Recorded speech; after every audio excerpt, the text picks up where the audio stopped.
మొన్న 4వ తారీఖు ఎన్నికల కౌంటింగ్ అనంతరం ఈ కృష్ణా జిల్లాలో కానీ రాష్ట్రంలో అనేక మంది తెలుగుదేశం పార్టీ జనసేనకు సంబంధించినటువంటి నాయకులు కార్యకర్తలు వైఎస్ఆర్ కాంగ్రెస్ పార్టీ గ్రామ స్థాయి వార్డు స్థాయి మండల స్థాయి నియోజకవర్గ స్థాయి యాక్టివ్గా ఉండేటువంటి లీడర్స్ పైన ఉద్దేశపూర్వకంగా దాడులు చేస్తున్నారు. అదేవిధంగా వాళ్ళ ఇళ్ళకెళ్ళి ఇళ్ళు పగలు కొడతాం, కార్లు పగలు కొడతాం, అర్ధరాత్రులు వెళ్ళి వైఎస్ఆర్ కాంగ్రెస్ పార్టీ శ్రేణుల్ని భయపెట్టాలి, ఈ వైఎస్ఆర్ కాంగ్రెస్ పార్టీని డిస్టేజింగ్ చేయాలని చెప్పి పెద్ద ఎత్తున ప్రయత్నాలు చేస్తున్నారు. వాటిల్లో కొన్ని చోట్లయితే ఫిజికల్గా వ్యక్తుల మీద దాడులు చేయటం, కాళ్ళు ఇరగొడతాం, చేతులు ఇరగొడతాం, తల్ల బాగలు కొడతాం. అదేవిధంగా ఈ గ్రామాల్లో కానీ ఇక్కడ కానీ మీరు ఉండకూడదని చెప్పి వార్నింగ్లు ఇవ్వటం అనేక రకాలుగా చేస్తున్నారు.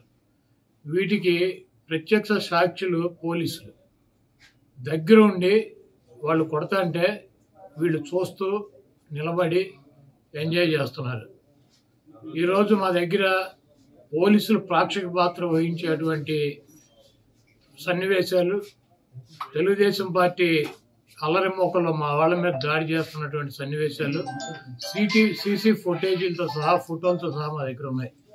మేము ఎస్పీ గారికి కానీ లేదా లోకల్గా ఉన్నటువంటి పోలీస్ స్టేషన్లో కానీ కంప్లైంట్ ఇచ్చినా, ఒకవేళ మాకు ముందు సమాచారం ఉండి ఇట్లా గొడవ జరిగేటువంటి పరిస్థితి ఉందని చెప్పినా కూడా వాళ్ళు వచ్చి ప్రేక్షక పాత్ర వహించడం, అదేవిధంగా ఎటువంటి కేసులు కూడా కట్టినటువంటి పరిస్థితి లేదు. కాబట్టి మేము జిల్లా పార్టీ తరఫున మా దగ్గర ఉన్నటువంటి వీడియోగ్రాఫర్లతో ఫోటోగ్రాఫర్లతో హైకోర్టుకు వెళ్ళి ప్రైవేట్ కేసులు వేయాలని చెప్పి నిర్ణయించుకున్నాం. తప్పకుండా దాడులు చేసినటువంటి వాళ్ళే కాదు, దాడులు చేస్తుంటే చూస్తున్నటువంటి పోలీసు వ్యవస్థ మీద కూడా కేసులు వేయటానికి సిద్ధంగా ఉన్నాం. అదేవిధంగా వైఎస్ఆర్ కాంగ్రెస్ పార్టీ నాయకులకు కానీ కార్యకర్తలకు కానీ ఎటువంటి భయం ఆందోళన చెందాల్సినటువంటి అవసరం లేదు. రేపు 2 రోజుల్లో జిల్లాలో ఉన్నటువంటి ముఖ్య నాయకులందరం కలిసి ప్రతి నియోజకవర్గానికి వెళ్ళి దాడులు చేసినటువంటి వాళ్ళ ఇళ్ళకెళ్ళి ధైర్యం చెప్పేటువంటి కార్యక్రమం చేస్తాం.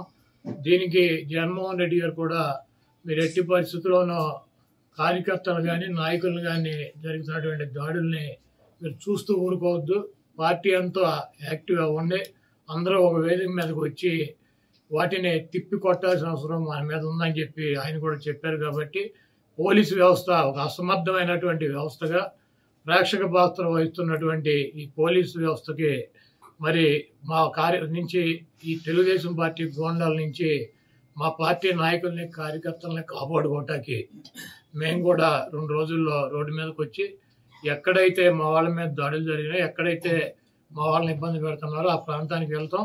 ఆ కాన్స్టిట్యున్సీకి కానీ ఆ జిల్లాకు కానీ సంబంధించినటువంటి నాయకులందరూ కూడా పాల్గొంటారు. ఆ నియోజకవర్గంలో ఉన్నటువంటి లీడర్స్ కానీ కార్యకర్తలు కూడా పాల్గొంటారు. తప్పకుండా లా అండ్ ఆర్డర్ ఇష్యూస్ కనుక వస్తే దానికి పోలీస్ వ్యవస్థే బాధ్యత వహించాలి.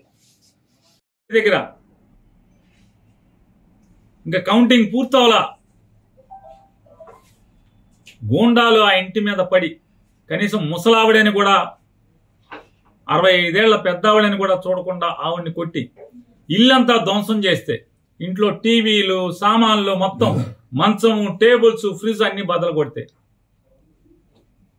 పోలీస్ కేసు లేదు. కేసు ఇస్తే కేసు రిజిస్టర్ చేయరు.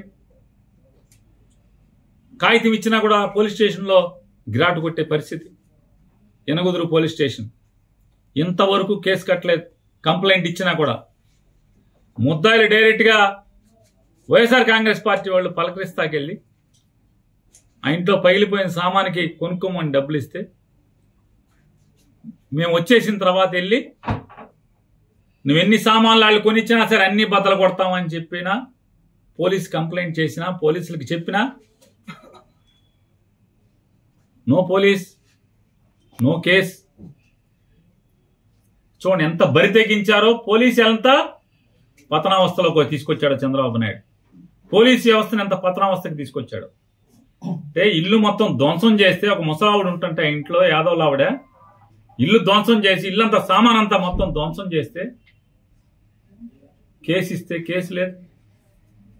వైఎస్ఆర్ కాంగ్రెస్ పార్టీ వాళ్ళు వెళ్ళి అమ్మ అయిపోయింది దుర్మార్గ రాజ్యం వచ్చింది, ఏం చేస్తాం, సామాను కొనుక్కోమని డబ్బులు ఇచ్చి వస్తే మళ్ళీ బద్దలు కొట్టిన వాళ్ళే, ఇల్లు ధ్వంసం చేసిన వాళ్ళే, ఈ రౌడీలే వెళ్ళి కొనుక్కో మళ్ళీ కొడతాక మేము వస్తాం అని బరితెగించి మళ్ళీ దౌర్జన్యకాండకి పూనుకుంటుంటే పోలీస్ కంప్లైంట్ ఇచ్చినా కూడా కేసు లేదు. నిన్న రాత్రి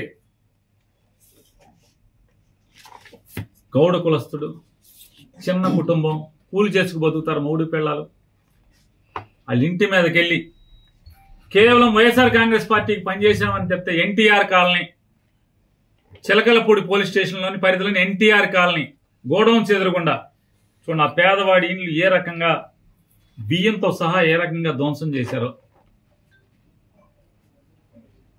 ధ్వంసం చేస్తే మూడు పిల్లలు పచ్చిగా ఆడు అడుగుతాడంట వెళ్ళినోడు, ఆడి పేరు నవీన్, రౌడీ షీటర్, ఆడి మీద ఒక 25-30 కేసులు ఉన్నాయి. లంజా ₹1,00,000 ఇస్తాను పడుకోవే అని ఒక నెలల పిల్లోడిని ఎత్తుకున్న తల్లిని ఆడు మాట్లాడతాడు.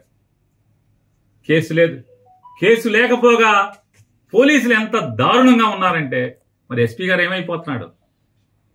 చిలకలపూడి పోలీస్ స్టేషన్ నుంచి వాడికి